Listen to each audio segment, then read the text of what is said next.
Chers droits de l'enfant, je me permets de vous écrire afin de vous signaler qu'on vous utilise actuellement pour justifier une économie d'argent sur le dos des enfants.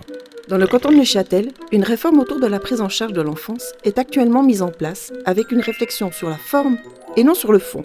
En termes de forme d'ailleurs, les initiateurs de la réforme ont plus tendance à faire passer des ronds dans des carrés. Mais plutôt que de comprendre que cela ne fonctionne pas, ils s'obstinent à coups de marteau. Allez leur expliquer que la réalité ne peut pas se plier à leur volonté. On a déjà essayé. On a proposé notre expérience dans le domaine. On leur a dit que nous n'étions pas opposés à la réforme et même prêts à l'accompagner. Mais bon, il semble qu'il soit plus constructif que je me parle à moi-même. Bon, au risque de m'égarer, et avant de vous parler de cette réforme, je vais partir d'une citation qui m'a récemment frappé dans les journaux. Les Suisses veulent gagner de l'argent, mais pas sur le dos des enfants. Quand je constate l'état de notre canton ces dernières années, je ne peux que tirer deux hypothèses de cette citation. Soit elle est fausse et les Suisses acceptent de gagner de l'argent sur le dos des enfants, soit le canton de Neuchâtel ne fait plus partie de la Suisse, étant donné les nombreuses économies faites sur le dos des enfants ces dernières années. Avec mon premier exemple, je vais peut-être vous paraître un peu extrême. À l'époque, on aurait pu penser que la refonte du système scolaire n'était pas un mal en soi. Et maintenant, quelles en sont les conséquences ? Eh bien, laissons donc les enseignants surchargés faire un burn-out et remplissons les classes au maximum. Pourquoi d'ailleurs ne pas faire étudier les enfants debout ? On y gagnerait plus de place. Proposons donc l'intégration d'enfants ayant des besoins particuliers dans le système scolaire sans donner les moyens suffisants aux enseignants d'accomplir leur mission. Quelle importance que tous les enfants de ces classes soient pénalisés, que les enseignants s'épuisent tant qu'on peut économiser. Vous avez dit économiser ? Et comment ?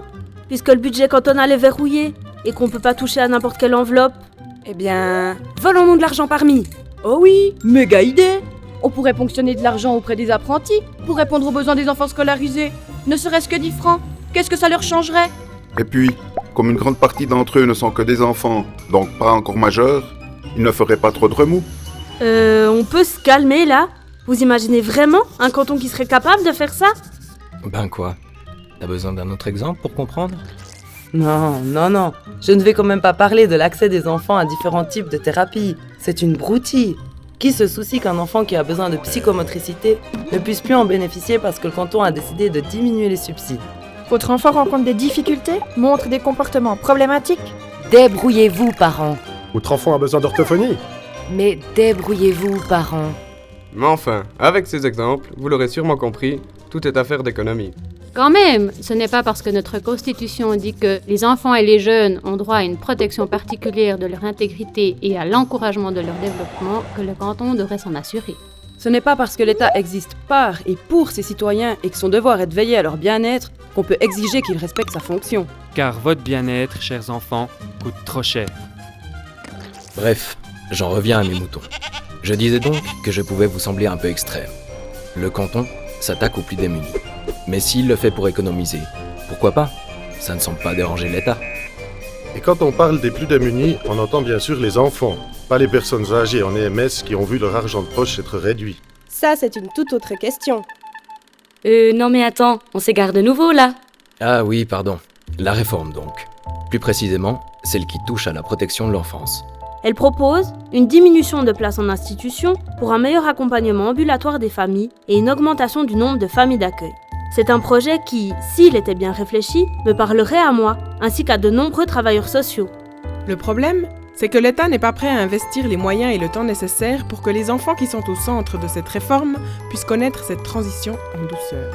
Le problème, c'est que les médias nous affirment que le délai visé est parfois 2021, d'autres fois 2022, et qu'il n'y aura pas de fermeture d'institution d'ici là. Or, c'est faux, nous en sommes déjà témoins aujourd'hui. Et en attendant les miracles de l'État, il n'est pas possible de faire vivre les enfants sous un pont. Alors où pourrait-on bien les caser ? À l'hôpital, évidemment.